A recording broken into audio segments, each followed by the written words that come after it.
Hey everybody, welcome to this week's live stream. Sorry about the technical difficulties on the other one. I was like, okay, let's go. And I clicked the button and I was like, end stream. I think there's a way to be like, are you sure about that? Like it pops that up and I think I might have that turned off or something. But anyway, welcome to the stream. So today we're going to be turning up the robin's egg and the golden starlight glitter blanks. So, oh, that's sticky. What's going on here? Why do I have sticky stuff all over my brand new blanks? That's just weird. We're just gonna clean that up real quick. I don't know where that came from. Anyway, so let's go to the overhead camera. Hopefully I won't click any of the wrong buttons. So this is what we got going on. We're gonna make a cigar. And I was looking through my kits and what seemed to be the closest match, I probably would have gone with silver if I had just a straight silver one. But I figured, gold obviously will match. So I have one of these Element. So this is a solid brass, and that looked like kind of the best match to the gold. I had like a satin gold, and it just kind of was like meh. I didn't really like that. So we'll go with the real brass. So these are the kits from Turner's Warehouse. They make them. And oh wait, yeah, Elements. Yeah, solid brass. Okay, they manufacture them, and the kit's made out of solid brass. It's not plated, so pretty awesome. So here's the blank. Now I'm looking at it, and there's quite a bit of see-through going on here.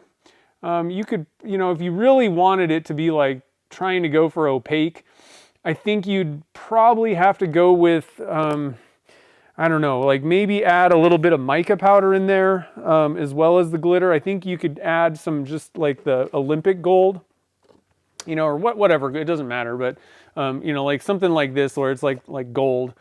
You could add a little bit of that, and it would help obscure the background instead of just being clear.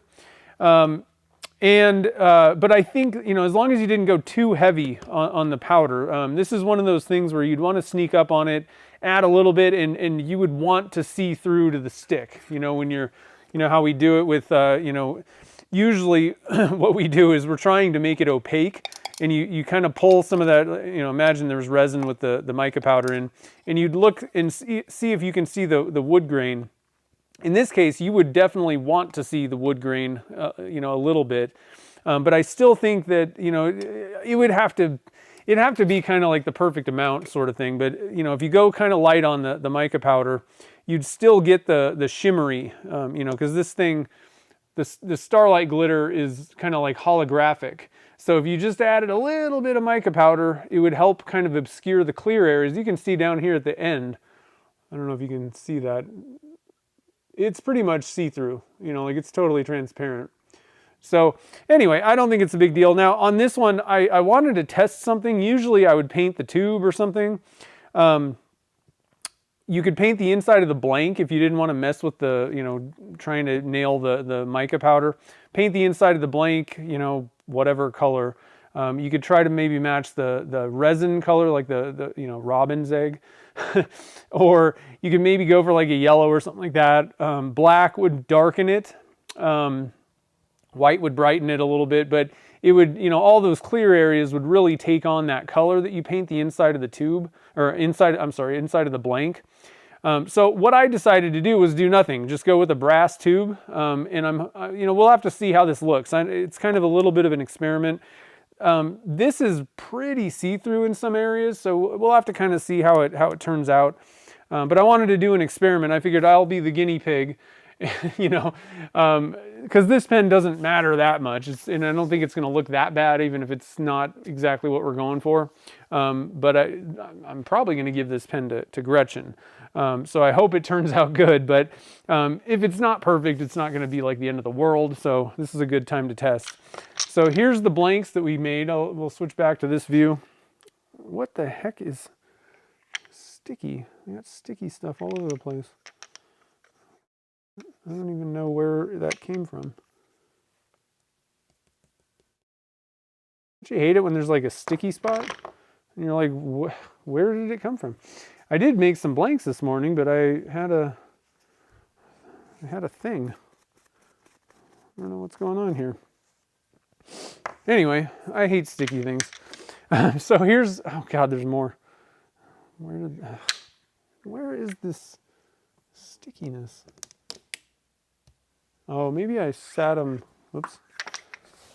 Maybe I dropped them in the, I don't know what's going on.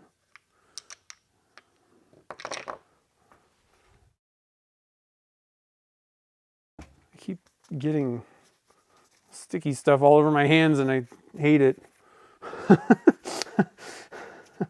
Good Lord. Got it all over all of these things, I think. Okay, I'm just gonna move on. If we get sticky, we get sticky.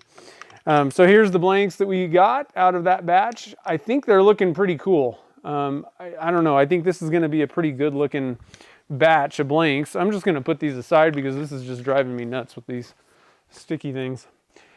We'll just let that cure over here, away from my hands. The other thing that we did on the stream last time was Enceladus blanks, trying to go for craters.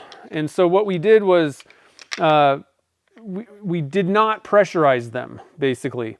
And we really tried to get bubbles. Now you can see there's bubbles on the sides of the blanks and stuff. And so what I did was I just turned one down, and I'm actually fairly happily surprised. Oh, there's the goo. I found the goo, guys. Found the goo. Anyway, I'm pretty happy. It's reasonable. There's little pits, craters and things. Try and get it to focus a little bit. It's not super evident. There's some good shots.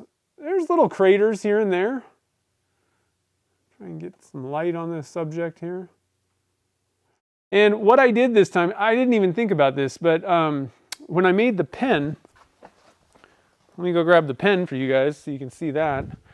While I like this a lot, I like the pen a lot, what I think I should have done was not gone for a gloss finish. I didn't even think about it. So with this one, I just went for the matte. And I think that if you're really trying to go for like Space Moon, I think that's probably a smarter way to go, rather than have it be all glossy like this, although this looks good. But anyway, it worked reasonably well. So I think what I'm going to do, and now the one thing about this is if you're going to, when you're sanding and doing all that stuff, you're definitely going to want to use water. So if you're one of, some people don't use any kind of a liquid or water. I would definitely go with water the whole way through, just to make sure that no sanding dust gets just kind of trapped into those little craters that we made. The other thing is I would recommend not going with like magic juice or probably not even buffing. I would just go with the Zona papers or micro mesh or just sandpaper up to a super high grit.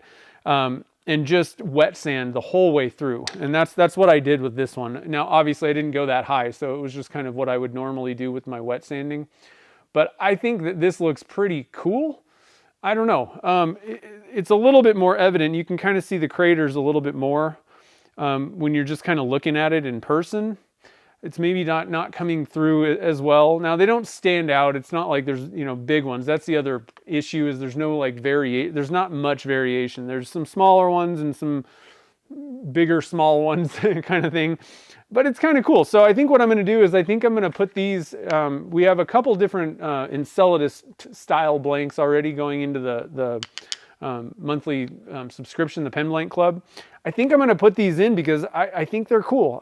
Let me know what you guys think in the comments about that, especially if you are a subscriber. If you're like, I don't want cratered blanks, let me know.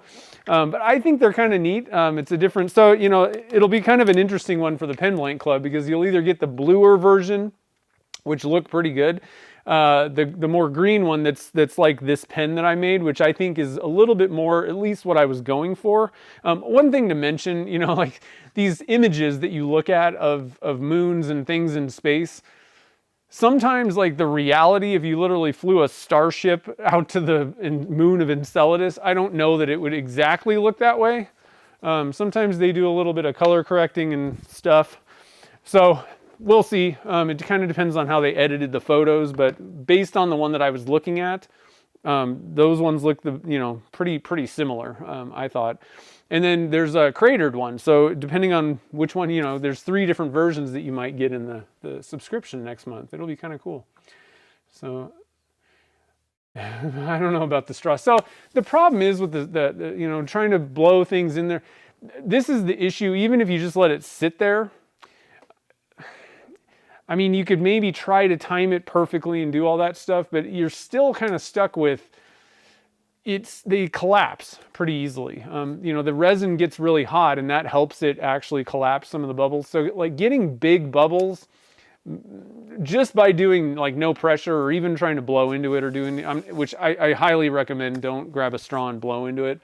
Maybe use like a pipette or even like a syringe if you wanted to try something like that. But I still think the better way is what you guys mentioned, what we kind of thought of, which I already got these things in the mail. I've thought of some issues with this. So sometime down the road, we'll give these a shot. Now, my first thought was like, oh, it'd be cool if I could get styrofoam little things. And they have styrofoam little things. These are probably going to end up everywhere. So craters, we got some craters, and the way that I was thinking about it is I have a feeling these might actually just like literally melt. Bare minimum, I think that there's chemicals that you could use when you're sanding and doing once you've turned it down. I think you could like literally melt the styrofoam stuff away using like acetone. So you could be left with some craters. Now, here's the issue with this. I have a feeling these things are going to float like really bad. I don't know. So it'll be kind of an interesting experiment to see like how does this, is this even feasible whatsoever? The other issue is to overcome the floating thing, you could just fill the tube, right? But the problem is if your entire blank is mostly styrofoam, that's not going to turn. It's just going to be totally, unstable. It'll just fall apart. So it'll be kind of an interesting thing. We're going to have to, play around with that. So I got some styrofoam, but the first one that I got was actually the one that Kim found. Try and get this thing closed again. They're UV resin little baubles.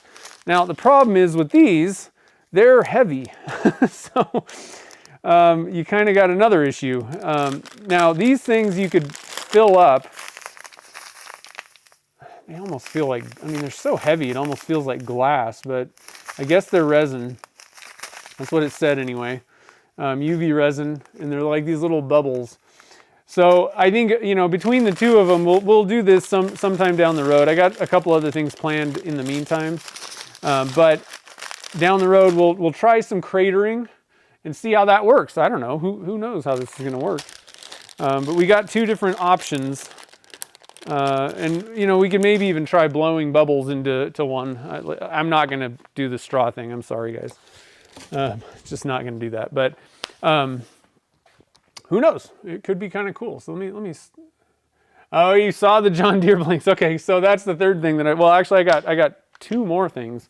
I forgot. Hold on a minute, guys. Hold on. We got even more things coming up. So obviously the Starlight glitter blanks. I'm sorry. I'm doing too many things at once here. The golden Starlight is available. Operators are standing by. That one's available on my website. And to let you guys know, Turner's Warehouse is going to be carrying all the Starlight glitters, all 3 of them. And they already have micro and the regular Starlight. They have an order in for the golden. Will be coming to them soon, but they are carrying all 3 of those. So if you're already at Turner's Warehouse ordering something and you need to get Starlight glitter, you can get it from them too. Same price, everything. So let's go to this overhead view. So as you guys saw, there's John Deere. Somebody ordered these. Spencer ordered some John Deere, and I was already working on this. This is actually one of the colors that I wanted to come up with. Because it's kind of a cool green that you don't really, I've never seen John Deere kind of green anywhere. So, the yellow you can kind of use, there's other yellows out there, but the green, that is going to be one that I will be selling sometime. I'm still working out the details. There's a lot that goes into this, you know. The problem with this is there's you know, I got to deal with the bottling. I got to get first thing is I got to get the recipes, right? Then I have to figure out, you know, bottling these things, and the seals are extremely important to me because most dyes that you buy come open. They've exploded, and I refuse to sell products that you're pretty much guaranteed to have some exploding thing. Now, you know, there may not be a way to make every single one perfect, but in my experience, most of them come blown up because you put them under, you know, you put them in a plane, pressures change. Even if you're driving over mountain passes with elevation changes, you know, things kind of tend to want to explode. So, you know, they would be, anyway, the whole point is there's a lot of like logistics involved with selling a liquid. So I got to come up with, figure all that kind of stuff out, but hopefully in the next couple months, I should have most of this stuff figured out. I'm already on track with like the bottles, the sealing method. I just need to get the machine and all that kind of stuff and test things out. But it should be coming soon. So again, John Deere green color, tractor green, we'll call it. Robin egg blue is going to be one.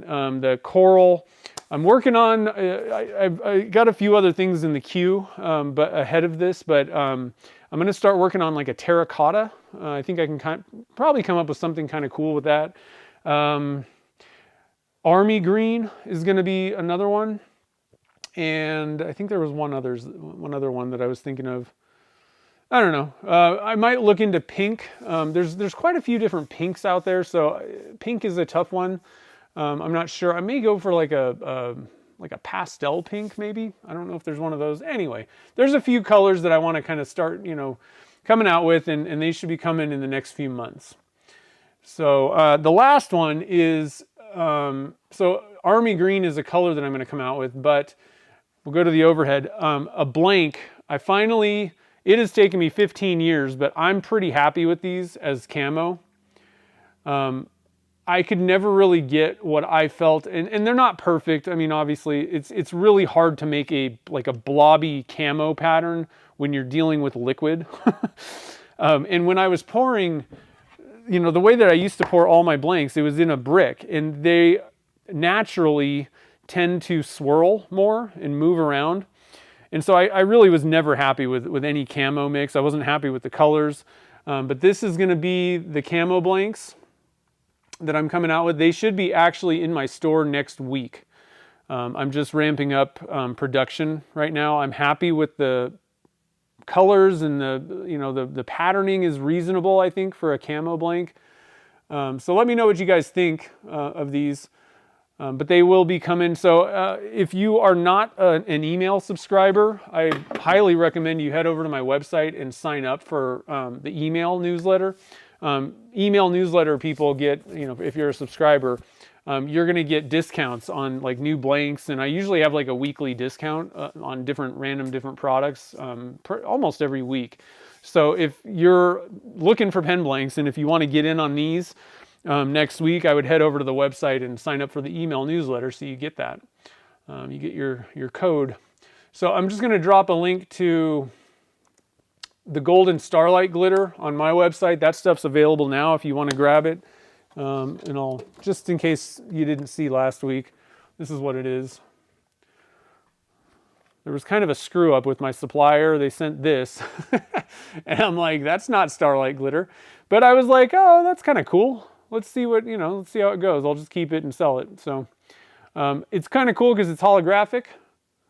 You get the real sparkle, as opposed to like the 14 karat is a little bit more just like gold. And then like the, gold leaf, that's just kind of gold stuff. They all look good, but that's a different one that's available in my store now. So all kinds of announcements. Sorry about that. We had to cover a lot of stuff this week. Yeah, camo's tough. I mean, honestly, I'm not joking. 16 years. Like, I tried and I was just like, I ain't selling these. These aren't even, these are, green, brown, tan, black, whatever colors I put together. They're that mix, but it just felt like it was just a a mix of stuff. It just didn't, I'm looking at the blank going, that doesn't really feel like camo to me. Oh, thanks. Yeah, I know, I'm not going to call it John Deere green. I'm going to call it tractor green, I think. Hey, Marquetta, how's it going? Oh, you got your golden Starlight, Darren. Nice. It's pretty cool stuff. So I'm anxious to turn these blanks up. It'll be kind of fun to see how this stuff works. You know, like it was kind of like I'm like, well, I guess I'll keep it and sell it, see how it goes. Yeah, Tim, that's a good point on the craters. You could just Dremel it out. I'm not, that sounds like a lot of work to me. Not into that personally, but that would be a pretty cool way to do it.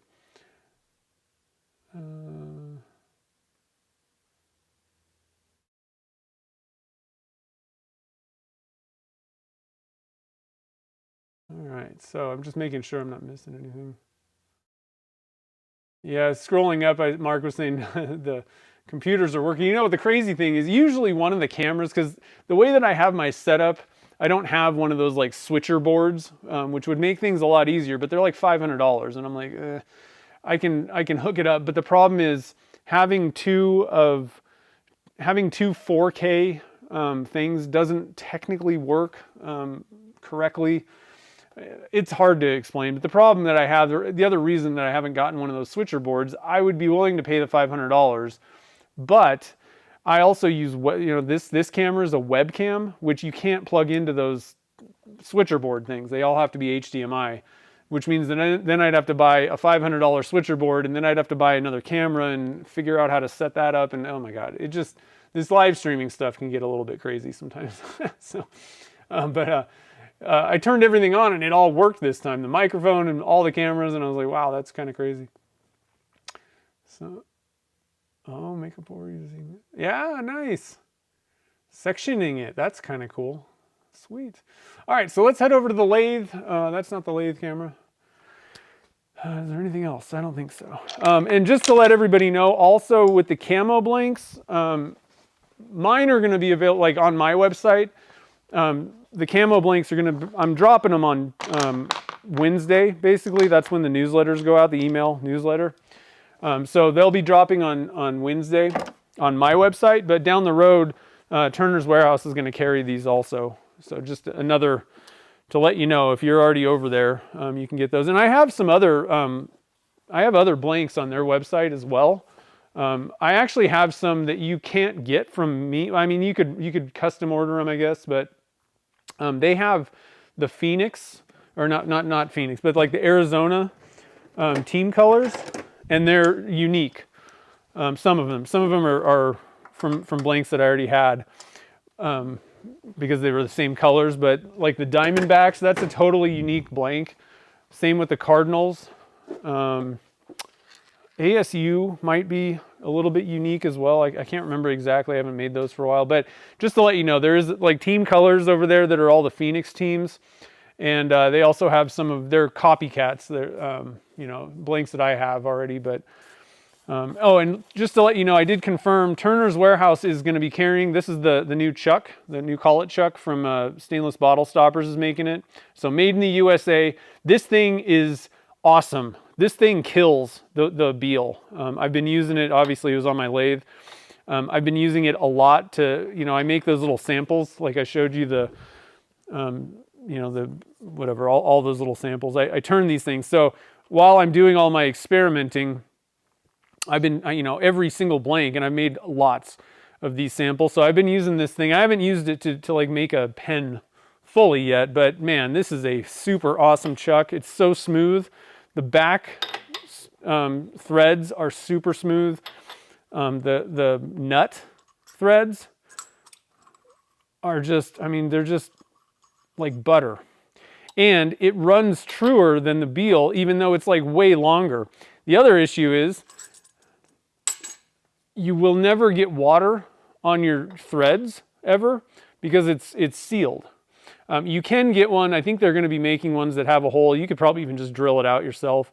But it is kind of nice that you don't ever have to worry about water ever getting on your threads. And technically, this hole doesn't, you know, like that's not going to hold. Like you can't put a 3/4 pen blank through your spindle in the first place. Some people were saying, well, I like to, you know, feed material through my spindle. That's not going to work with a 3/4 inch pen blank, because these are like, I think this is 5/8 or something like that. So that's the end of it anyway.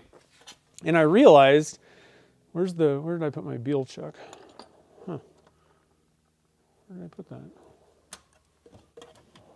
Oh, here it is. I realized that even with the Beal, you know, I was kind of making this point. I'm like, well, the Beal's open.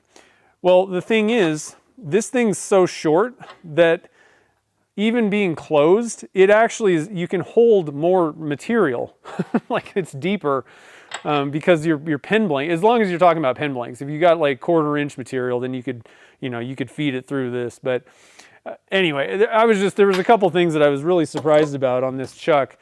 And they're reasonably cheap. Turner's Warehouse will carry them. You can get them at Stainless Bottle Stoppers as well. Turner's actually has some on their website right now. I think they're the 1-inch TPI, 1-inch 8 or whatever. So just to let you know, I did confirm. I was pretty sure that they were carrying it, but I talked to Chad the other day and I was like, I just want to make sure that I'm not telling people lies if I say that you guys are carrying this. All right, so let's get that thing set up. Man, I'm talking a lot today. Jeez. You guys are like, shut up and turn the pen.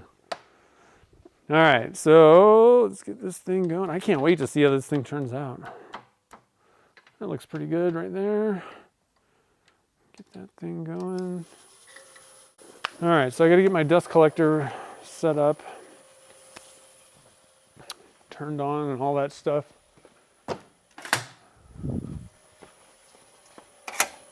Oh, and I got to get the chat window open on my phone real quick. Let's see here. I'm actually sponsored by Turner's Warehouse.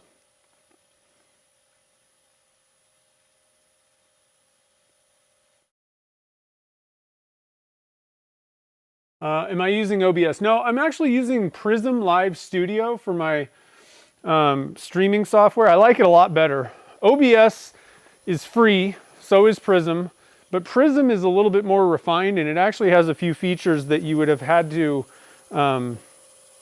like load a plugin and do all this stuff. Because I used OBS for many years, and I got to be honest, Prism is better as far as so far. I really like it.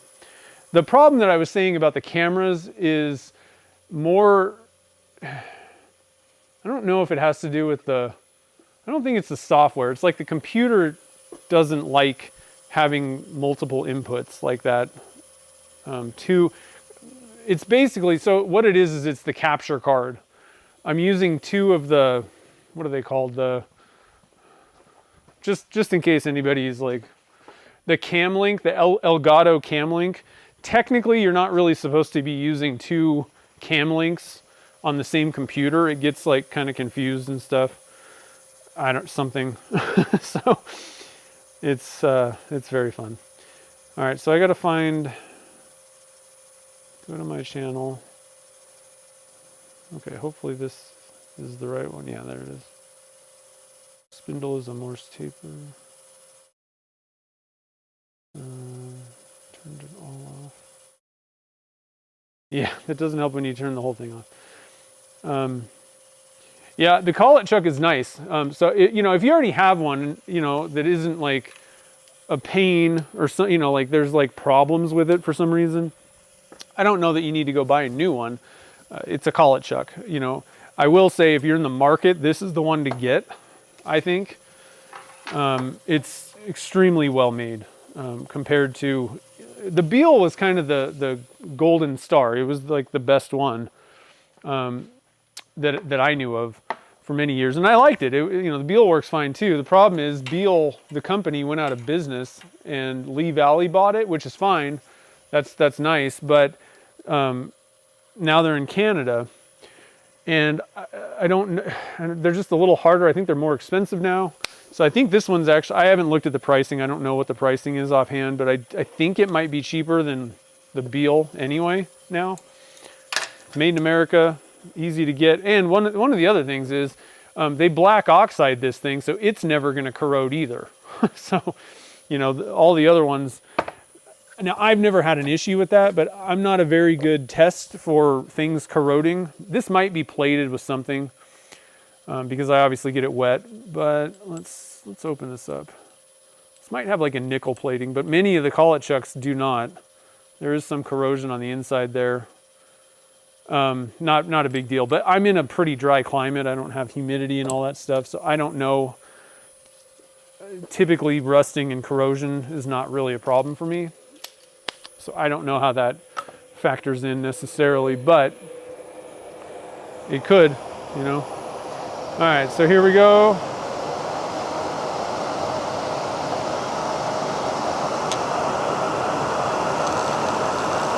Turn this thing down.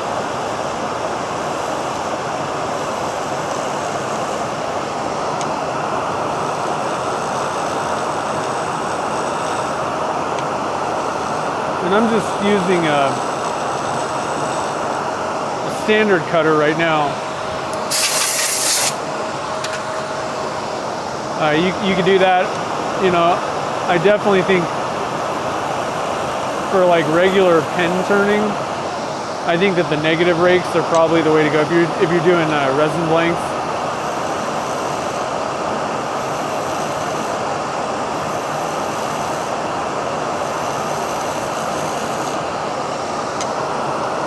The standard ones typically work fine for me with resin. But if you do make a mistake, if you get a catch with a standard cutter, which they can catch, it's going to be a lot worse. Like you pretty much can't get a catch with the negative rakes. I mean, I could stand there one-handed and just bump it into the blank, and it's not going to catch. Even if it was like kind of tilted or whatever, it doesn't catch because it's not as aggressive. So the negatives are good for resin. The one area where I don't like them is when I'm doing kitless pens, or even when I'm turning those little sample things. They're diamond painting pens, I think, would be another one where you've got a lot of blank that's just being kind of held up by centers. You know, with these, you got a tube in the middle, so it's rigid. Unless you didn't glue it well, you know, and the material can move. Other than that, I mean, it's all rigid. They're very short. But when you're dealing with like a diamond painting pen or something longer that's not as well supported, it can flex more. And I find that these cut more, and they don't cause, it's less of a scrape. You know, it is still kind of a scraper, but the negative rakes are scraping more. They're less aggressive, but it's like more of just kind of a scraping motion. And it can kind of, what's happening is it's putting more force on the blank, and it will deflect more like in the middle of a long blank. You know, if you've got a blank like this spanning between centers, you get a bunch of chatter in the middle because it's deflecting more. There's more pressure being like sideways pressure when you're using a negative rake cutter. So I tend to, if I'm doing like the kitless pens, diamond painting, or doing those, you know, turning those little samples, which is quite a bit of just resin hanging out between, you know, it's being held with the collet chuck on one end, and I just have a, you know, little, my live center holding it up on the end. I can get a lot of chatter in the middle section, but I don't get as much with the regular cutter. So it's good to have both. I like, you know, depending on the situation, if you're getting a lot of chatter, you might try switching to a standard cutter and see if that'll reduce it a little bit. It can kind of help sometimes.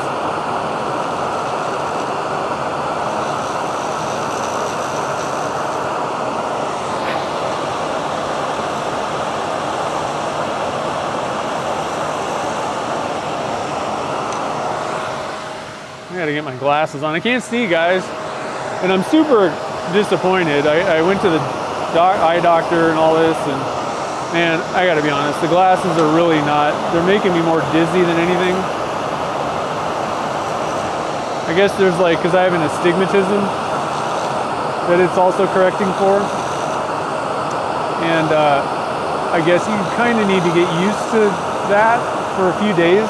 But the problem is I don't need them all the time. They're not, like, it's a very minor correction. And I'm not probably going to be wearing glasses every moment of my life. I don't need to.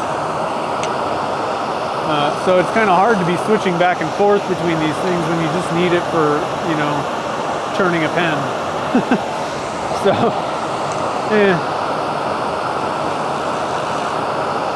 I wasn't too excited about the whole process.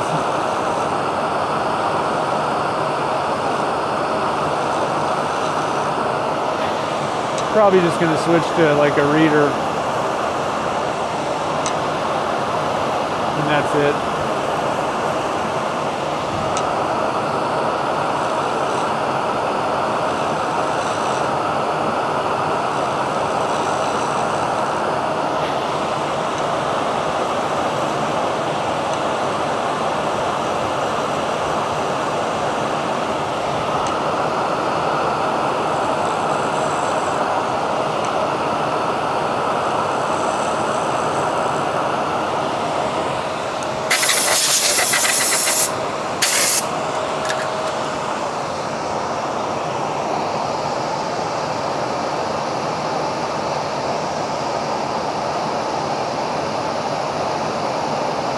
Oh yeah, the wrenches that they sent, I threw them away. I went and bought myself one of these guys. This is actually what the stainless bottle stopper one comes with. Works a lot better. And I also even actually bought one of these for the Beal. It works pretty well too. You can grab onto the nut. So you can get around, and it'll work on this one too. But I bought that, and then I had this one for the Beal. But all you really need, you can just do it this way. My biggest problem is the spindle lock, it won't just lock. Like you gotta hold it down on this lathe, which is kind of silly. So I usually have to do like weird stuff. I don't actually use the wrench to tighten the nut very often though, anyway. I don't usually need to.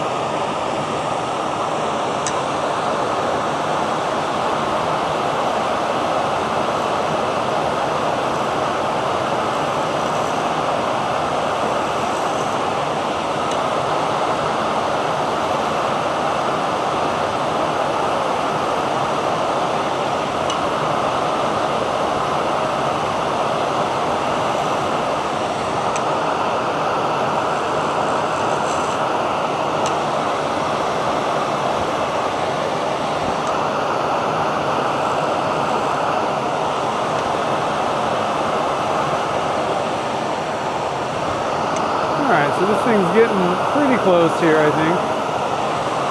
I'm liking the shaping and everything.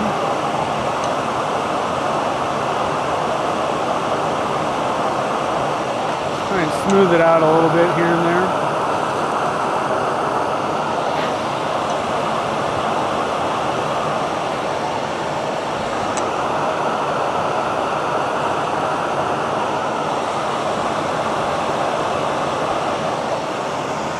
All right, so let's stop it. Let's take a peek at this thing. See what we're looking like. Oh, that's pretty cool.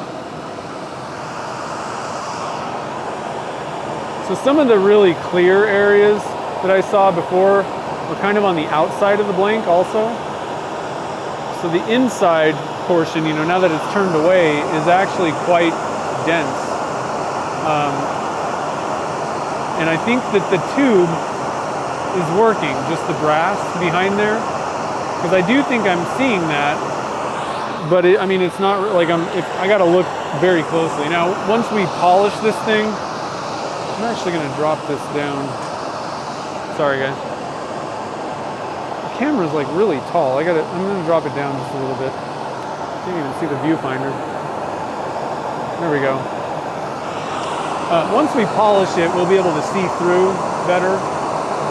So, you know, most of that brass gold color is the tube, but it's just not apparent, at least right now, like what it is, what's going on.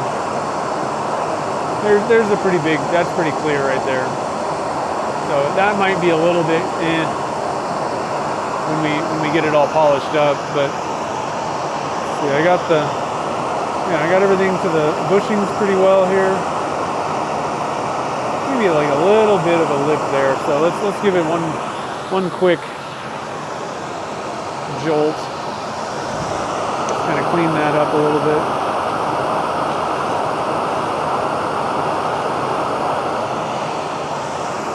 I think we're ready to sand this guy up.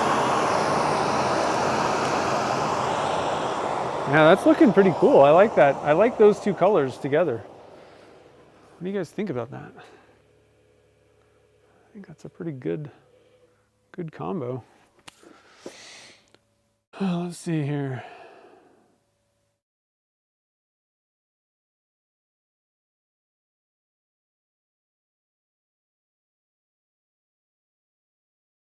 Yeah, yeah, let me show you my chuckle.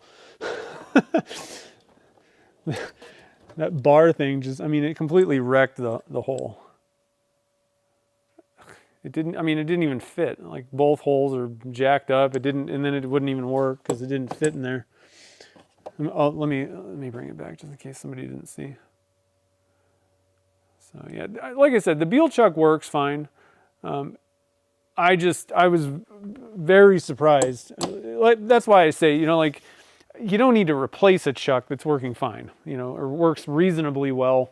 It's an investment to buy another chuck. So unless it's just maddening, whatever you have is maddening, I don't think you need to go out and buy a new one, but it's not going to do anything different, but I was just pretty surprised at how true it ran, like, because it's significantly longer, and I was actually kind of like, the farther out from the spindle you get, and it's not like significantly longer, but it seems longer. So I was a little bit worried that it might actually run less true, possibly. I don't know, just because it's got a little bit more span, hanging out there. But I found that I'm getting better results. So I was just like, wow, okay. Pretty good. Now, obviously I'm just testing it. I didn't, go out and buy it myself, and I wouldn't have went out and bought one of these. The Beal worked fine. So if like I said, if you got something that works fine, there's no reason to go get another one, unless you need two, But if you're in the market for one, I think that's probably the way to go. That's probably the one that I know for sure. That's what I would buy if I didn't have one and needed one. All right, so I need some new sandpapers. One of the problems, the way that I always talk about weighting, you pour blanks, and I don't really recommend that you necessarily turn them the next day. Typically, I usually say, wait a few days. And when I do those sample tests, I turn them the next day because I need to see what the, what the color looks like. And they're so soft, it's kind of crazy. So the other issue with soft blanks that I've never really mentioned before as a reason why you would want to wait a little bit, it's so soft, excuse me, it's so soft that it clogs the paper. Even wet sanding, it clogs it a lot faster if it's like a really soft material. So highly recommend wait a few days, let that blank firm up a little bit. You'll get better results. You won't clog your paper. Everything will be so much happier. Oh, the new Beal comes with better wrenches. That's good. Like I said, I'm not bagging on the Beal. The Beal's fine. I have a feeling there may be price increases trying to get those things from Canada, possibly. I don't know. We'll have to see about all these tariffs and things, but I think you can only buy them from Lee Valley at this point. Let me know if I'm wrong about that. Homerlex.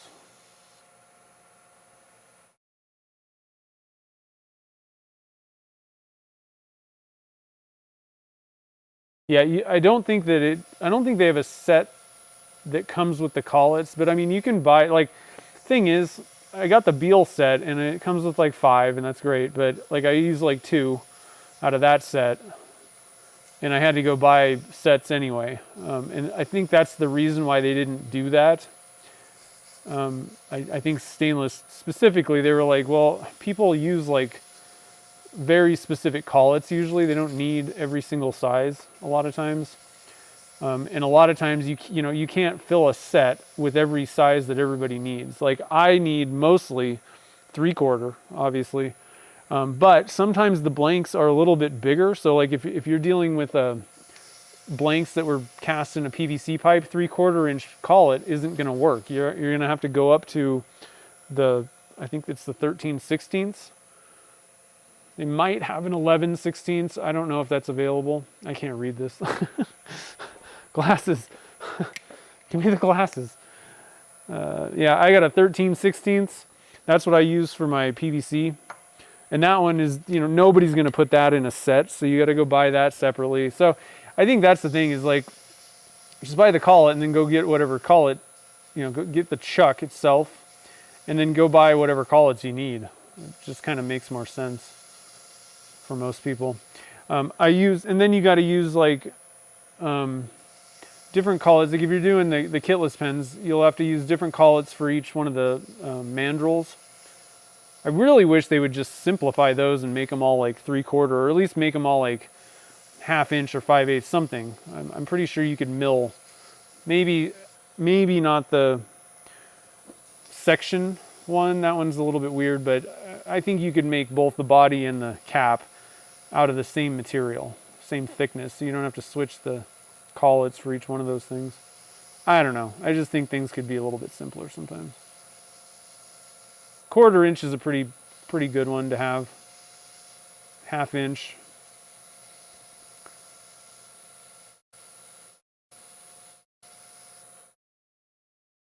Like I said, I think that's kind of the thing though.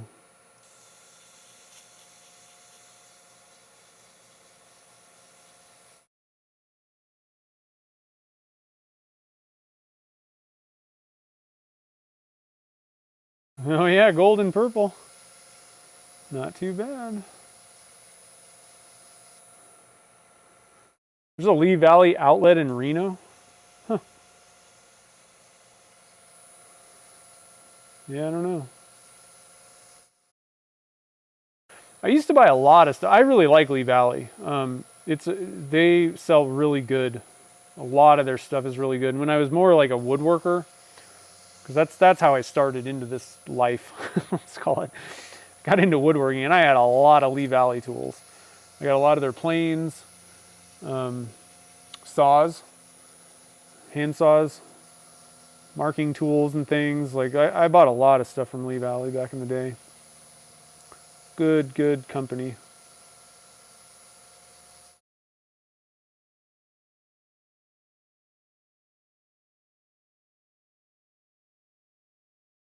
Trying to make sure that I get this nice and sanded here. I think I'm good at this point. Do a little bit of side to side just to kind of give the scratch pattern. Like I really think what this is doing, it's not like it's, I don't think it's like some magic sauce. I think what you're doing is you're creating like a cross hatch pattern, right? Where you're not just, what ends up happening is sometimes your grit can end up following the same already in their lines of the sanding grit on the pen.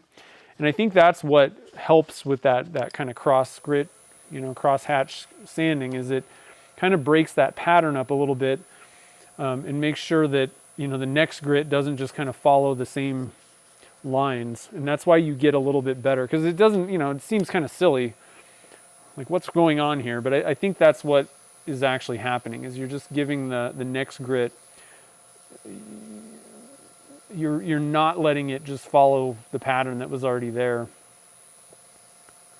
And that's the same, if you're doing restoring headlights or whatever with plastics. Most of the instructions tell you to do, sand both ways, or do one way, do the next way, 90 degrees to it, just so that you're not, the grits aren't just kind of falling into those little trenches and just following them. Especially, a lot of times with the headlights, you're just going in one direction, back and forth. This, you are getting a little bit more, the more you move it, you know, that's the tough thing is I'm also kind of like, does it really just kind of fall into that trench? But you could get little areas where it does that. I don't know. It definitely does seem to work better, doing both ways.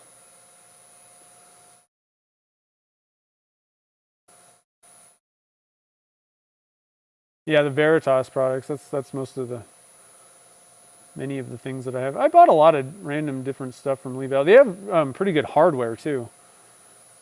It's been many years, I mean, since I really did anything with like woodworking, like furniture and stuff. But yeah, their hardware was really good. It was one of the only places that I could find the Robertson, like the square drive screws, I think. I think I bought a lot from them. I liked them a lot better when I was doing furniture.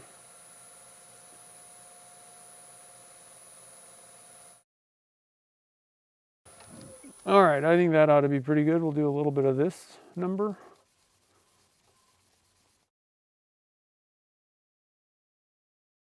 Doesn't take much. I don't do a whole lot of that side to side thing. It just kind of breaks up a little bit of that grid and helps out a little bit. Oh, sorry, you said hardware.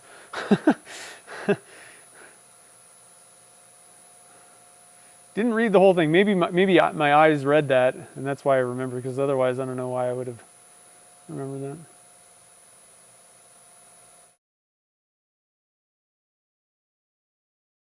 that. Huh. Well, shoot, I'm gonna have to go see what they got. I'm really surprised. Reno's kind of a silly place to put it because I don't really think like Vegas. Well, yeah, like I don't know. Like Phoenix almost makes more sense. It seems like there's just not that much population around here.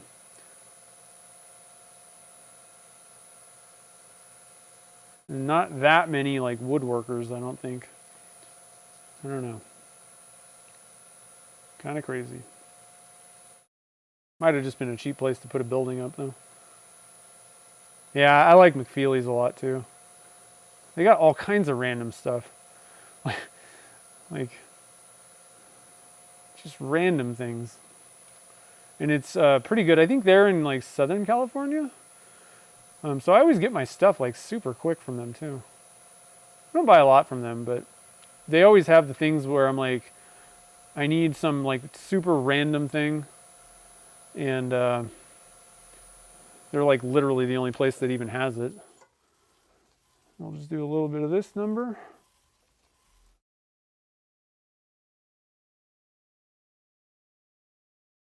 All right. Wipe that off. And we'll go for some magic juice.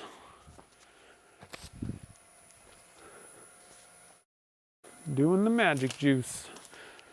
So I'm going to stop it and zoom in for you guys. Because this looks pretty awesome already. If you were going to go for just like a matte finish, that's not bad. I don't know how well that's going to really come through on the camera necessarily, but I like that. It's, you know, not blinging out at you, but it is nice looking. There are, you know, there's a couple areas where you can kind of see through. Let me get my glasses on so I can see what I'm talking about. But I mean, the tube doesn't stick out. There's this area is fairly transparent right through there. A little bit up there. But like I said, I mean, unless you're... The thing is, the tube doesn't look that bad necessarily. It's the glue splotches, which are totally obscured. Like you don't notice, they don't stand out at all. Like, and standing back, you know, unless I get right up close, then I'm like, oh yeah, okay, that does look like the tube kind of shining back. But if you're just holding the pen in your hand, like you don't even notice the tube whatsoever. So as long as you put enough of the glitter in, I don't think that you need to worry about doing the tube thing. I honestly think that you're probably better off not doing anything. Just go with the brass tube on that. I'm going to go back to my notes. For anybody that didn't see it, you can go back to the video too if you don't want to like, remember this. But I'm going to look at my notes and see if it says how much, so I think we might have put, shoot. I'd recommend going back to the video. I didn't keep notes, which I'm going to go back when I make more of these. I want to say we might have put, so there was 160 grams of resin total for the golden Starlight portion.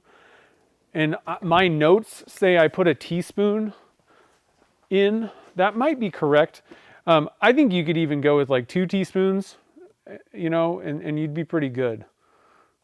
I think we only put 1 teaspoon in. But like I said, double check, go back to the video and just kind of check. You know, you'll see how many teaspoons, but it was 160 grams for the golden portion of this. And like a teaspoon or so is probably what I put in here. I think it's fine. I think that's probably plenty, but you could load it up even more. It's just, then it gets to the point where you're like, how much do I want to waste? You know, there's like what do they call that? The diminishing returns thing. You know, wasting more golden Starlight versus what are the effects actually going to look like. Actually, I'm going to keep the lathe buddy right there. We'll pull out our magic juice. So let's see here.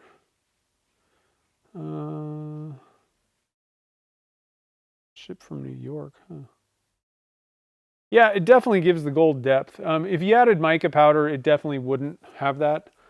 It would just look kind of like loaded up. Let me go grab the blue paper towels real quick here. I like to use them. They're a little softer. Makes me feel like it's getting more polished. I don't know. Who even knows if it does anything or not? We tried doing some experiments, and the only thing that I would call somewhat not very scientific, but empirical evidence is if I blow my nose with the white brawny, what are they, brawny or something like that, you know, just a normal paper towel, it hurts my nose. it abrades my skin. If I do it with the blue paper towels, the Scott ones, whatever, shop towels, it does not hurt my nose. Maybe if I'm sick and I'm doing it like every 5 minutes, but not typically. All right, so I'm going to speed the lathe up to about 1500, 1600, 1700, I guess is what it is. I don't really pay as much attention to like actual speeds at this point. I did before. Now I just look at the position of my, like I kind of figured out where I like it. And so when I'm doing this, it's just on this lathe, which is the Laguna, I just put the dial straight up, which looks like it's about 1700 RPMs. And that seems to work pretty good for me. I usually go somewhere between 1500 and 2000, I think, with the magic juice. Ooh, that's looking, it's already, I love the step 1 alone, like transforms the blank. And obviously every successive step makes it even more polished, but like you could literally just get away with just doing step 1 and moving on with your life. Wouldn't get all the scratches out, but it'd sure be shiny already, just with step 1. Here's the dreaded number 2. Oh, it didn't grab on me. It hasn't been grabbing lately. I don't know what the deal is. It didn't do anything different. I don't know.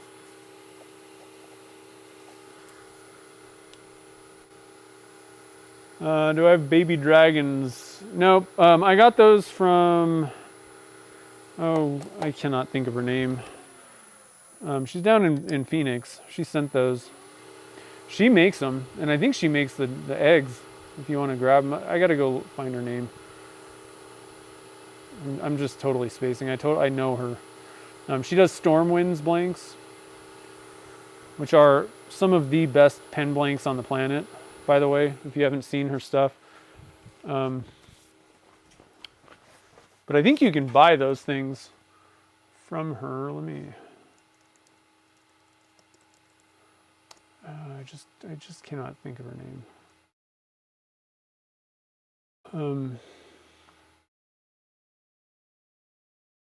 Stormwind's Creations. Is there an about or something?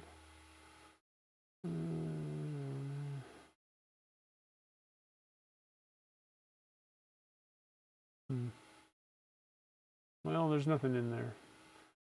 And I can't find her name.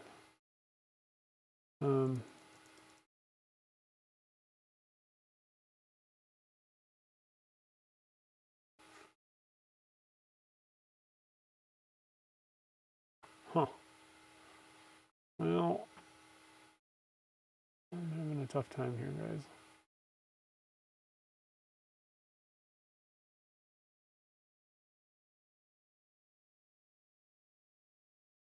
Maybe somebody can help me out. I can't. I'm totally blank. I can't find anything on her site. I think she'll make stuff like that for you if you contact her. You can probably get a hold of her on Instagram too.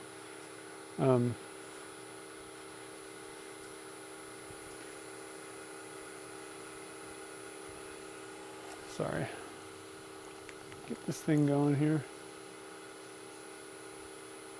Oh yeah, Jungan Silver. So I've been trying to get Chad to carry Jungan at Turner's Warehouse. I'm like, dude, this is literally the best. Who told me about that? Was it Mark? Whoever did, like that is literally the greatest silver ever made. I love it. So Turner's should be carrying that soon, because I'm like, no, you need to. This is, the people have spoken.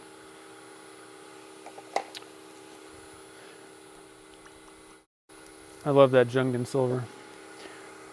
Actually, I'm going to need you guys' help down the road, because one of the blanks that I'm going to come out with is the Raiders, and I wanted to see what you guys. We'll probably do a poll, kind of on the grams, the YouTubes, a couple places, and see what you guys think about doing Jungan Silver and Black for them. I think their kind of helmets and all that stuff are a little bit more just that kind of solid color, but might be kind of cool to do a I need to pick which one I'm going to actually keep in stock. It's not like I can't just make a, Jungan Silver and Black blank, but I'm not going to carry like both and keep stock of both of those things on my website. So we'll have to see what the people think. Like I said, I'm a little probably more in favor of just keeping it the solid color, but also kind of depends on what they look like in the end. All right, we're on step 6. This thing is shiny, guys. I can see it already. It's looking pretty good. Step 6, man, it just pulls it all together. I think most of the magic is in step 6, in the magic juice. The rest of the numbers are just kind of more just juice. 6 is the magic. All right, so let's zoom you guys in. Whoa, I got a little crazy there, guys. Got a little crazy. Let's. Oh God, sorry. Camera's stuck on things. Oh, where's the thing? There we go. There it is. I'm gonna zoom out. It's kind of weird with the blue in the background. It may not be coming through. I might do try and put a white behind it. There's like red coming off this. I don't know. There. I think the blue was kind of obscuring the color, at least in my eyes, looking at the viewfinder.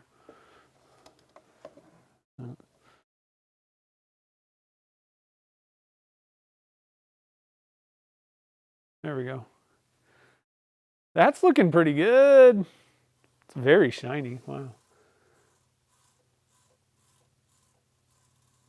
Yeah, I'm sold on this golden Starlight stuff. I'm glad that I decided to keep it, because the option was to send it back, which I was like, oh, that'll be fun, sending it back to China. But yeah, I decided to just keep it. I'm like, okay, let's just see how this goes. And man, that stuff is sparkly. Oof. And I like, the nice thing is you don't have to put like a CA finish over it or anything like that. I think if it got really dense, if you put a lot of that stuff in there and there was lots of those little bits on the surface, you might want to just put a CA finish over it. I found that with a lot of glitters. If you really pack the glitter in there, like it is like solid kind of, you know, thing. A lot of times you really can't polish the glitter itself, you know, the same way that you could the resin. So, you know, sometimes, you know, depending on how much glitter you put in there, you might want to put a CA finish over just to get everything nice and even. There's no weird kind of lines. But man, I'm pretty happy with that. Pretty sold on it. All right, so let's swap out here. Get the other blank up.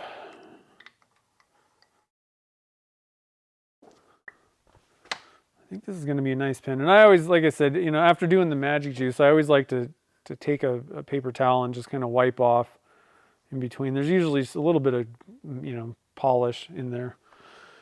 Just in case, if it builds, you know, it's not a big deal, but if it kind of built up in one area and if it built up and you didn't clean that and then you assembled it, it might kind of squish out. It's not going to hurt anything really, but you know, it's just kind of nice to clean it up. Okay, let's get this thing reconfigured here. There we go. Get that thing ready. Dramamine time. Yeah, Jennifer Early, that's right. I was like Jennifer, then I was like, that doesn't sound right. Perfect, yeah, Jennifer Early. She does, man, if you guys haven't seen her blanks, you really need, yeah, it does look like a river of gold, that's true. You need to check out her blanks. She does like really incredible work. Things that I've never seen before. I have no clue how she does it or anything like that. Not that I would want to copy it or anything, but very unique, you know, blanks. She does a lot of like themed like series of things as well, which is kind of fun. I've thought about doing different things like that. I think it'd be kind of fun for me to do like a, you know, we've done Enceladus now, so like trying to do like every planet, or, you know, I don't know, it might get a little tedious doing every single moon in the solar system, but you know, planet sets, you know, different blanks or something like that. Those types of things, like seasons, I think is one of them she does. All right, so let's get things rolling here.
Hey, what's up, Randy?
it's looking pretty good here.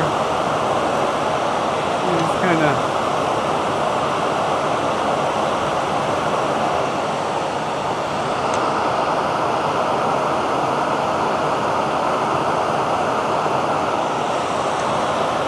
The connection's a little bit trued up there.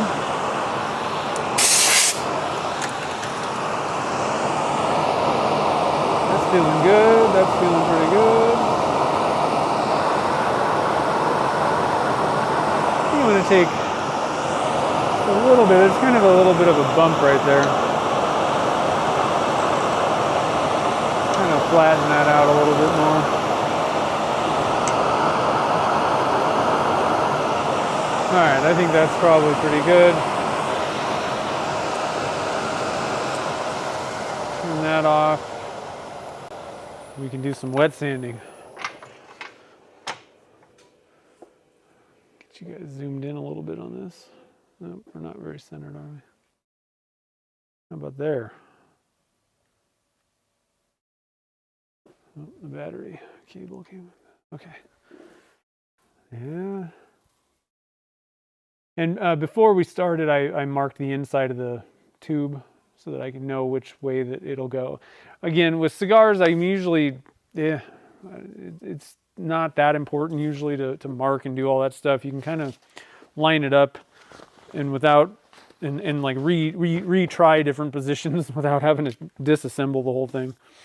So you can usually just line it up by eye, but I like to have that marked just in case. So I see, okay, this is what, this is how the blank was laid out, but sometimes I'll even go with not how it, the blank lined up. If it just for some reason looks better, shift it a little bit. So, get some gloves on. I like to put gloves on when I'm wet sanding. I just don't like getting the water. My hands dry out so much. They get all cracked and nasty. What time zone? I'm in Pacific time zone, Randy.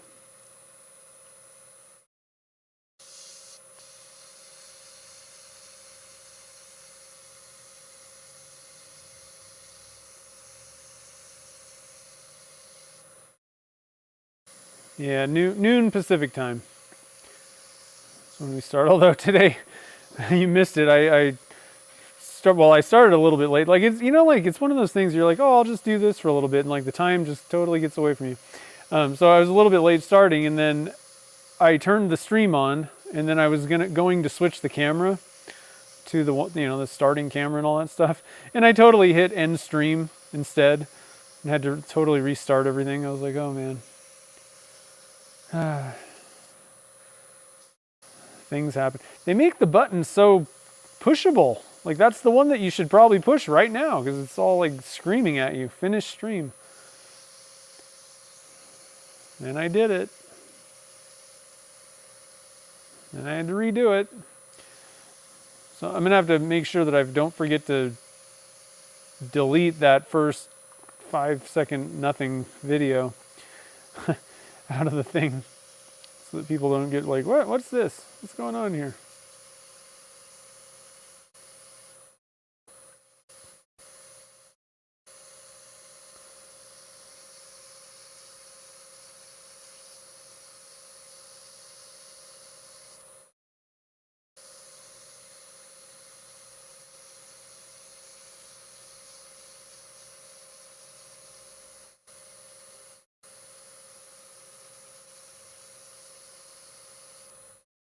All right, that's probably pretty good. I sanded that thing pretty well. A little bit of that. I typically just wipe it off after when I switch from the silicon carbide. I don't know if this has any, I've never tested or done anything. This is just, I wipe it off in between the silicon carbide, the wet dry sandpaper, and the Zona. No clue if that matters at all. And then I usually don't do anything between the green and the gray. I don't know.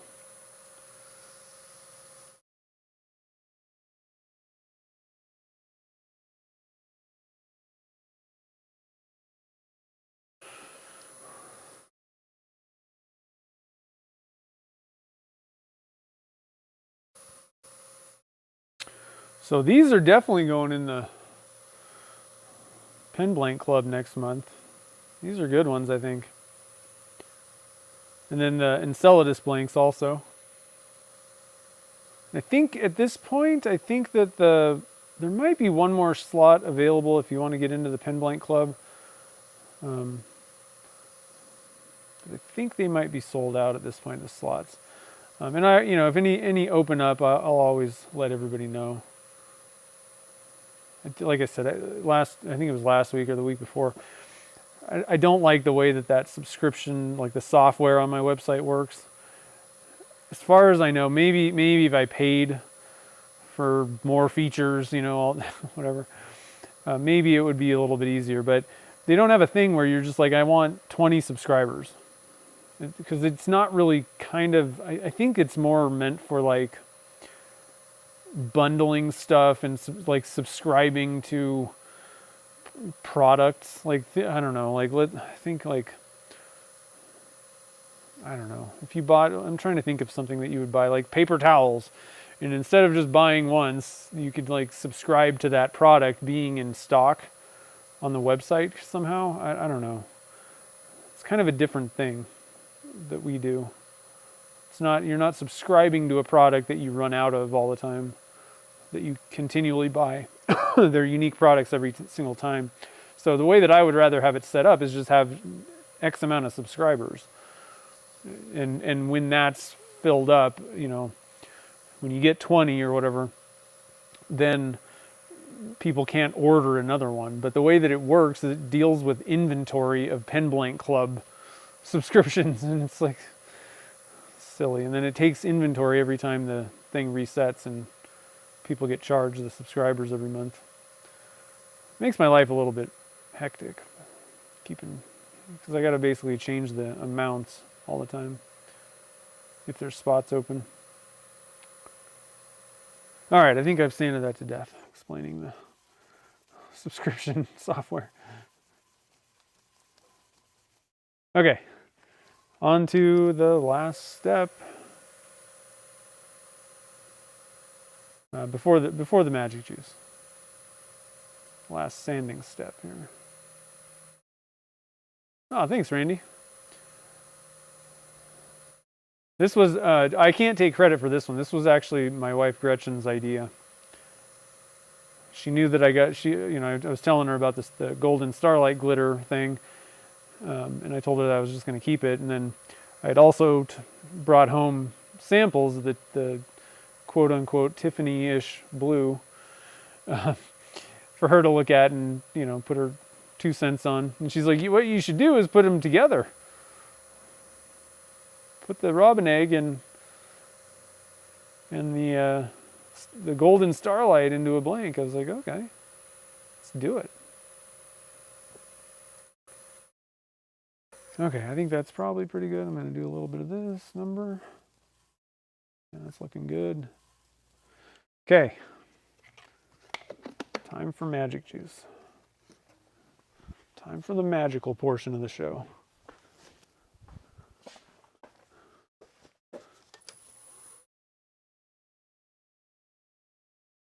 Just wipe it off a little bit. Bring back my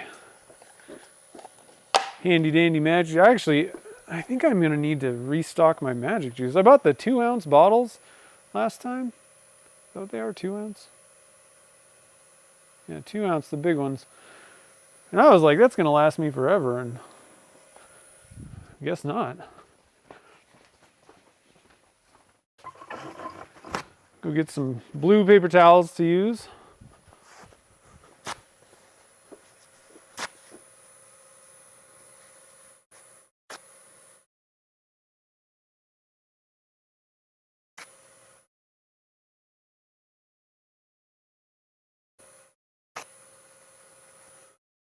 But the stuff definitely does last. I don't know when I bought these 2-ounce bottles.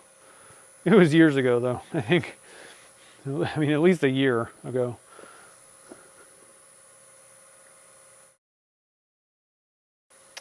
All right, crank it up a little bit. I like to slow it down to apply it usually. Go for our number 1. Shoya knife scales. They turned out okay. I totally screwed that knife up. So that's why you haven't seen any updates on that. Gretchen did not get a kitchen knife for Christmas. Because I did terrible. The problem that I had was what I should have done was cut. The way that I cut the blanks, there was like part of it that it didn't have a lot of like the choya, you know, like the middle of the choya where you could see. It was like kind of like the bottom of the blank. And that wouldn't have been a problem, but then I screwed up how I mounted them. I mounted one of them upside down basically. And that wouldn't have been the end of the world necessarily. I thought that I could sand through, but then when I was sanding down, shaping it, I totally screwed the whole thing up. Like it felt like nothing was happening, like I wasn't taking off any material, and what was happening was I was taking off material where I didn't realize where. So I totally just jacked the whole thing up, and that was fun. So I will be doing, actually Chad's going to be sending me down, I had another blank, knife blank, but I had him do the drilling for the pins when I was down there last time, so I'll be getting another one, and we're going to do another shot at it. I also figured out, like, the way that I was sanding, I'm going to use a different, I was using like a, you know, like a Jet brand, you know, like the machine, the like disc and belt sander, which is what most people would probably use. But I think that we have a 2-inch belt sander in our shop, and I think that is what I need to be using, something that has give. I think it'll work better. We'll give it a shot, and I need to be more patient. I was kind of rushing things, and I was already kind of a little bit mad that I knew that I mounted the the scale upside down, and it wasn't, you know, coming out the way that I wanted. So then I started rushing, and it all just went to pot.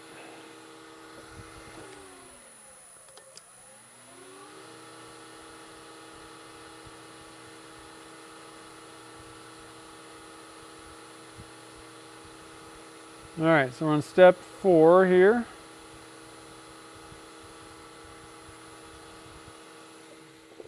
Two more to go.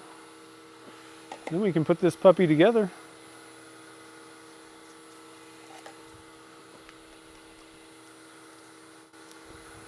Step 5.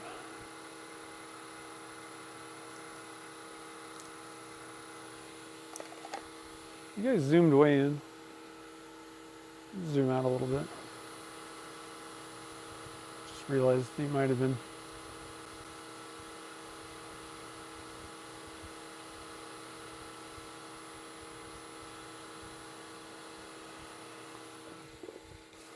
Okay, final step, the magic step 6. Puts the magic in magic juice.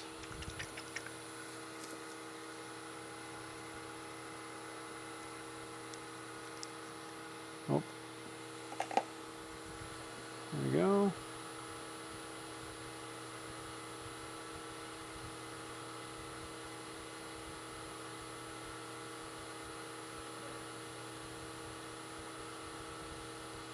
All right, here we go. Get you guys zoomed around here. Dramamine time. Ooh. We'll get that, get a little paper towel to kind of block the blue background there. Get this thing out of the way a little bit. Some glue, that that looks gross. I'm going to switch this around just so nobody gets weirded out by that. It's just the glue stuff. Looked a little weird. Not too shabby. This thing is shiny. Whew. All right, so let's get this thing off the lathe. And again, I'm going to... Oops. Wish I had a smoother moving Dust collection mount.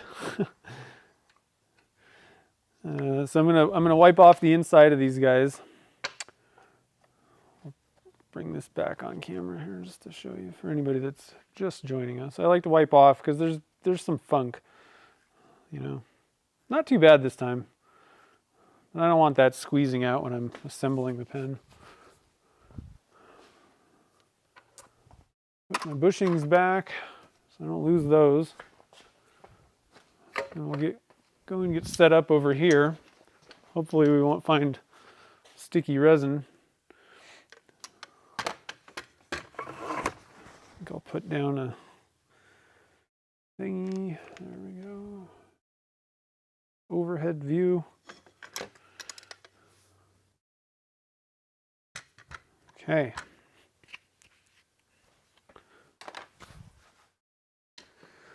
So again, we're going to be going with the best match that I had in stock was this solid brass kit, one of the Element series from Turner's Warehouse. They make, these are not plated. It's made out of solid brass. Pretty awesome. And they will patina. I still haven't done the patinaing. I've been so focused on the pigments and everything else that I haven't gotten to that, but I will do that one of these days. So we got that. Got all our parts. Got our blanks here. So I'm going to look inside. Like I said, I put marks on the inside. I don't know if you guys can see that. What am I doing here? See that mark? There's like a Sharpie mark in there. I did that on each side. So the way this goes together would be like this, technically.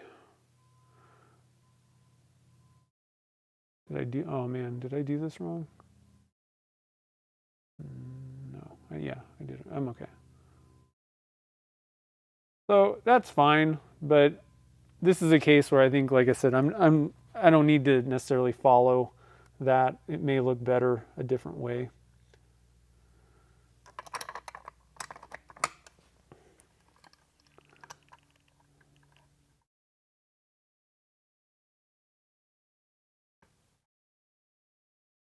All right,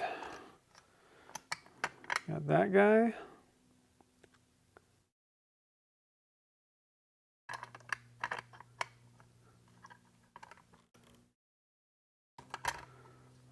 Let's get one more closer there. Try and get that thing kind of straight.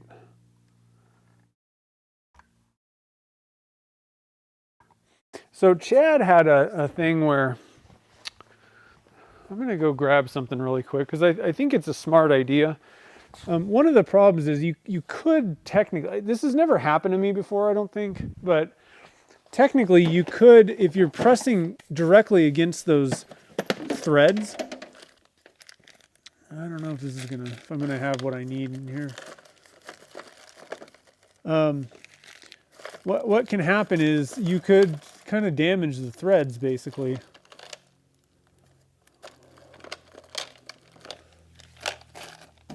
And I forgot to like make something here, so what Chad recommended was to actually put something plastic. Now I don't know how well this is going to work because I don't have anything that's like really fit. Yeah, that might work. Basically, you put something so that you're pressing against the flat spot instead of pressing against the threads themselves. So let's just see if this works out the way that. Like, it'd be better to have something a little bit more custom made. Yeah, that's not bad. You could just use wood even. I mean, I didn't really think about it. Just drill a hole in a piece of wood. And that way you're not pressing against those threads. And you can do that for, there's a couple different, parts on different parts of the kits. I thought that was pretty smart. I was like, I never thought about that. Like I said, I really haven't had an issue necessarily with that, but I mean, you definitely could.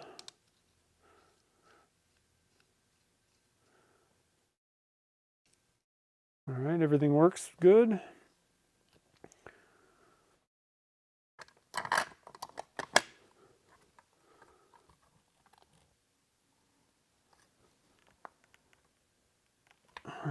got that guy. Now, let's see here. So this is the point where I like to just sit here and kind of like, how does the, you know, whatever the patterns are, how do they line up? How would it be good? And I actually kind of like this.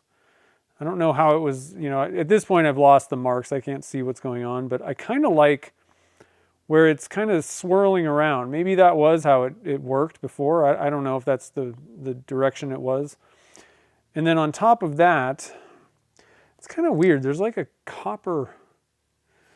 I'm going to look real quick at something. We're just going to see if there's, I don't know why that kit doesn't have a brass clip.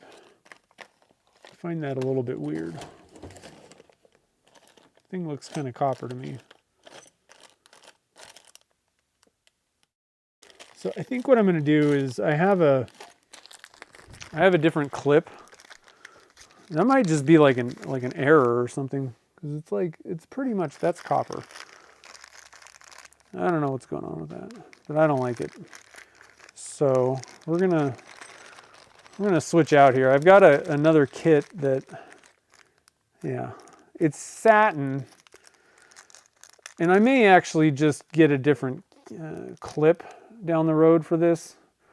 They're easy to switch out. It's not like we're gonna have to do like massive surgery or anything. But I'm gonna swap these guys out. This is a satin, you know, gold or whatever, but it'll look better at least in the meantime. And then I'll try and get myself like just a gold one or whatever. I don't love that either. I don't have that many cigar kits right now.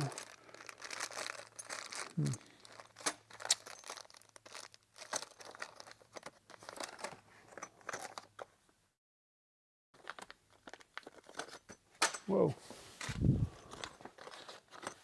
Let's see. I got another element brass kit. Let's just see what's in there. I mean, that's copper. I don't understand. They both have copper. That's kind of weird. I got to talk to Chad about that.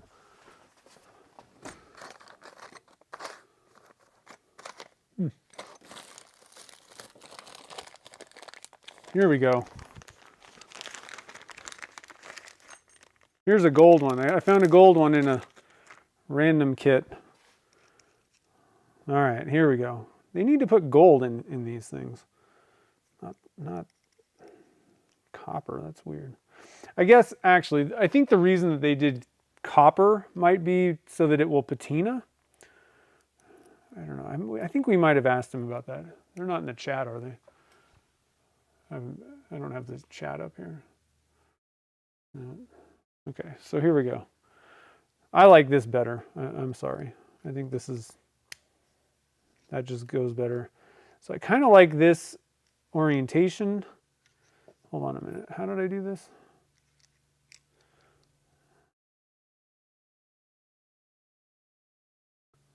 Yeah, kind of like that. I'm going to put the clip kind of right there, maybe. So I'm putting the clip over this part. I can't put it all the way down, but I like that. So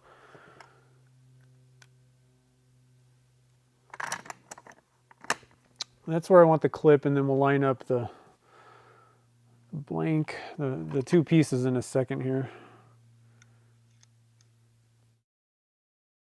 Yeah, kind of like that. And then that's why I like the cigar kits, because you can just kind of line it up and slam it home. And if you don't like it, all you have to do is just pull it apart. You know, it takes a little bit of strength to kind of pull it apart, but you know, then you can like realign it. And if you didn't like that actually would look pretty cool too.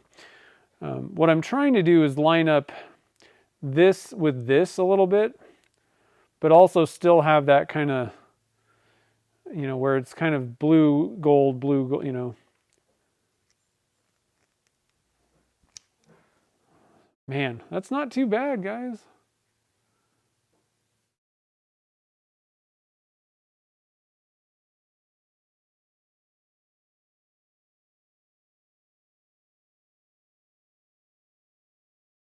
Make sure all my parts are screwed on correctly.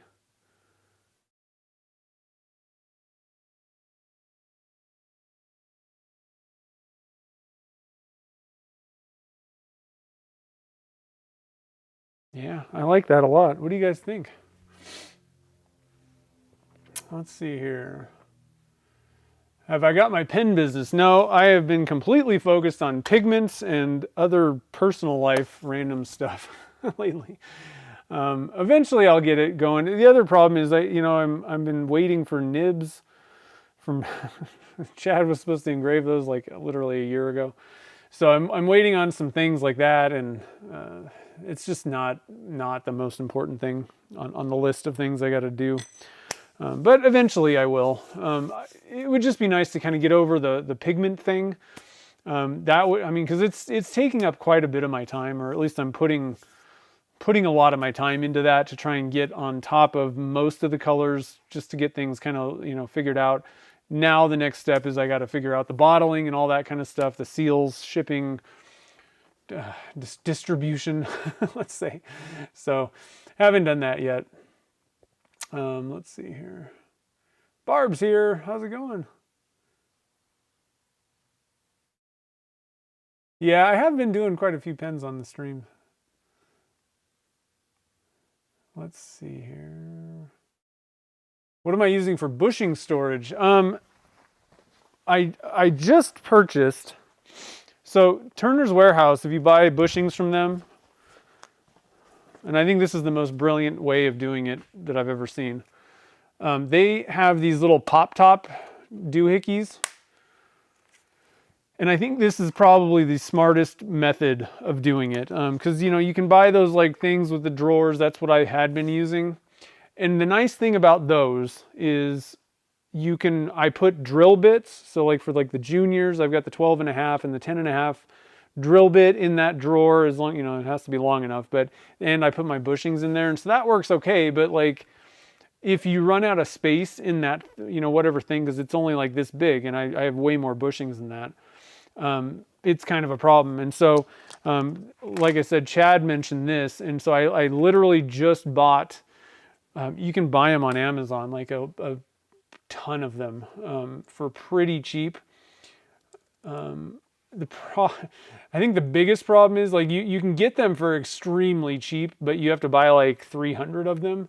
So depending on how much you want to spend, there's smaller amounts, but you're going to pay more per thing. But I'll drop a link. You can look at them and just kind of get an idea. These are 13. They call it, for the size, it's 13 dram, DRAM. So like mostly that. What the heck is going on here? I can't get a link. Mostly that's what you need to like look for, and you can get them all kinds of different places. That's not the link. What is going on? Oh. There we go. There we go. There's the link. So I'll drop a link to that. So that's for these. I bought a lot of them, more than I'm going to need. But at least it'll give you an idea of what you're looking for. If you want to buy hundreds, and make sure you have them, because they could be useful for all kinds of different other things too, I think. And you could, label it or just write on it and tell you what it is. So I think that's probably the smartest way. And you could even like figure out like kind of like a pegboard or a system where you can just kind of stick them into, like a piece of wood on the wall. 3D printing or CNC would probably be a really smart way of doing this, to like hold all of your different things. But there's different ways. You could even make, just like a shelf system with a little bit of a rail, and then just have all of them on a, on a wall or something like that. It's up to you, how you do it. That's how I've been doing it though. Let's see here. Yeah, I know there's way too many things. It's funny because I have a to-do list, and I'd probably do this the wrong way, technically. It's not. It doesn't make you feel any better at the end of the day. But I have way more things on the list than I can ever get to in a day. So I just have to get as many things as I can, and then it goes on to the next day, kind of thing. So, assembly buddies, nice. Let's see here. Yeah, copper clips. I don't understand. Maybe they can't make the brass clips. Maybe that's not a thing. I don't know. Seems like, why wouldn't you make them brass? I'd rather have the gold plated clip, personally. Holly Higgins Pigment. Yeah, I don't know what I'm going to call them. That's actually something that I've been thinking about. So, ship it. Yeah, I think Gretchen should like this pen, hopefully. Yeah, the 35, which I think that's probably, these are those. Oh no, I guess there's like a little cap. But those would work too. You might even, yeah, these are, yeah, well, these can be used for medicines and things, but those work really well. Yeah, like a spice rack kind of thing. There's lots of different ways you can do it. If you have a 3D printer, there's a really simple program. It is limited. If you don't want to have to design something, you can make boxes like this. I don't know that this would be the greatest way to do bushings necessarily, but you can make, there's a very simple program, and I'll get the link to this. Free, totally free. It'll create a box of whatever dimensions. I think it goes up to like 300 millimeters in each way. And you can add as many divisions both ways. The only thing is you can't do like you couldn't, it has to be like multiples, you know, so many this way and so many this way. And you could leave this one open, but like you can't like move them, you know, like it splits it in half basically if you're doing these this way, whatever. Anyway, I'll let you guys look at it. It's Bento 3D, I think. Bento3D.design. Totally free. You do that, and it even will let you print like an enclosure for it. I never did that. I was just throwing it in a toolbox. But I'll give you guys, for anybody with a 3D printer, I decided to make this for just to see how this thing worked, for my little sandpapers. Works pretty good. Keeps them all separated, keeps them contained also. And then I just put those in my little toolbox over there at the lathe. So we have lots of different random things. So again, this pen won't be available because it's going to be going to Gretchen. However, for the Pen Blank Club, these are going to be going in next month, as well as the Enceladus blanks. We've got, why did I take these things all away here? We've got these guys, what were all the things? We had a bunch of different things. I guess I don't need to show that again. We've got links, there's a link to the Golden Starlight. So for the gold stuff that was in that pen, the Golden Starlight, this stuff is available. There's a link in the description. I'm going to go grab another link for you and throw it in the chat. This stuff's available on my website right now. The one thing is the bundles don't have this. I'd have to go in there and change all the prices, and I'm not. We'll see if I keep this. We'll see how popular it is. I like it personally, but Golden Starlight available, and I'm not going to run out anytime soon. It's probably going to, I've got probably a year's worth. But that's available on my website if you want to snag that right now or whenever. And Turner's Warehouse will be carrying that down the road. So if you're already on their site buying stuff and you're like, oh, I need Starlight glitter, you can get it from them down the road. They already are carrying the micro and the regular Starlight. That's on, it should be on their website. And then we've got Camo blanks. I'm going to go for the overhead because I'm excited about these blanks. I refused to come out with a Camo blank despite my best efforts for 16 years. And I'm finally happy with these. Let me actually go grab one that's kind of turned down. Again, you know, it's impossible to get like an exact camo, you know, pattern when you're pouring liquids together. But this is the best that I've come up with, and I got to be honest. So next week, I'm pretty sure we're going to be making a kitless out of these. That's what I want to do on the stream, because I love these. I really like the colors, the way that the mix goes. And the thing is, you know, part of the problem why it took me so long to do this is I was pouring horizontally and it just never worked out very well. The way that I pour, I could never get a result like this. So these are going to be available on my website next week. On Wednesday, I'm dropping them. So if you want to get a discount, they're going to be 15% off, I think is what it is. Yeah, 15% off for email subscribers. Make sure to head over to my website. And you can just use that link to the golden Starlight, even if you don't want to use it. But there's let me see, where do you sign up? I don't even know how my website works. Basically, if you just scroll down to the bottom of what I think pretty much every page, it says newsletter, sign up for the email newsletter. And so it's, you know, if you haven't signed up for it yet, it's good because I do a weekly email. It's going to tell you what we did on the stream is one part that's at the bottom. And then if there's any, you know, new blanks, any discounts, sales that are going on, and I do most of the sales, like when I drop a new blank style like these, I do a discount, excuse me, a discount on them for email subscribers only. I don't put this on Instagram or anywhere else, or even YouTube. So I'm letting you know here, but email subscribers get the discount code. So if you want to grab these guys next week and save, sign up for the email thing. So, oh, Jim, don't worry about it. No problem on the order. I don't know what happened. It might have been my website. Who knows?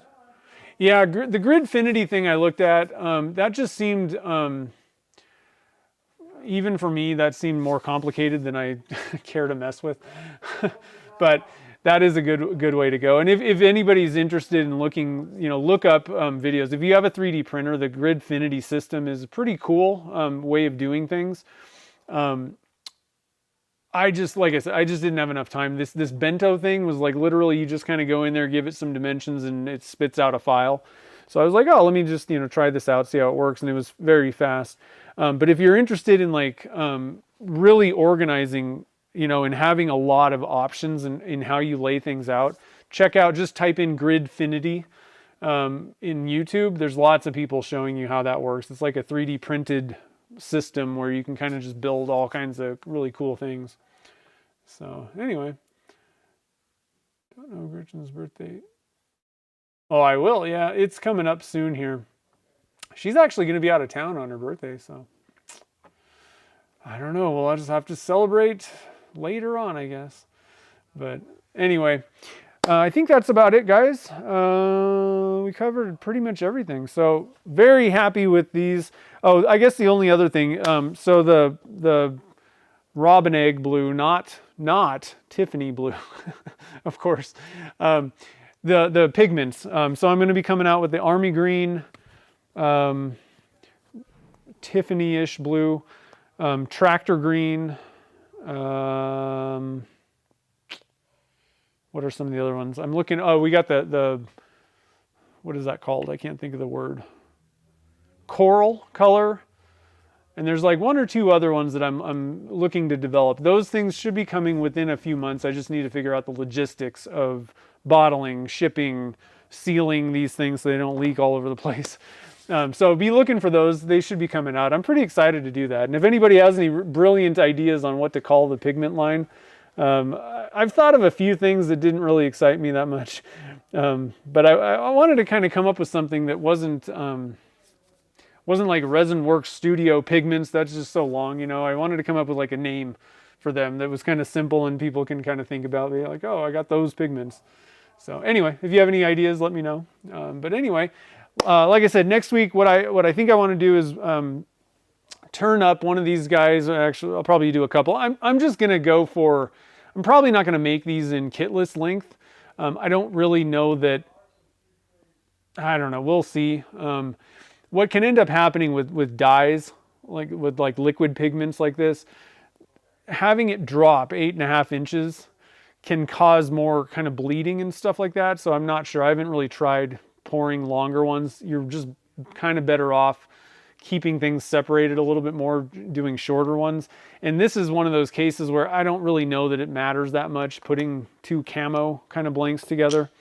So anyway, that's what we're going to do next week, is make a pen. It should be pretty neat. And Higgins. That's a good one. Yeah, terracotta is another one that I'm going to be working on. I don't have that color developed or anything though. So anyway, but I really appreciate you guys joining the fun today. Hopefully you guys, you know, liked the 2 things came out of this pen. I really like the not Tiffany blue. I should just call it that, not Tiffany blue. And I really like the golden Starlight. I think it's a good thing to a good addition to the shop, my shop. So anyway, guys, I hope you had fun today. Next week, again, we'll be back at noon Pacific time. We'll be turning up a Camo kitless fountain pen, and it should be pretty fun. So I hope you guys have a great rest of the day. Thanks for joining the fun, and I'll see you next week.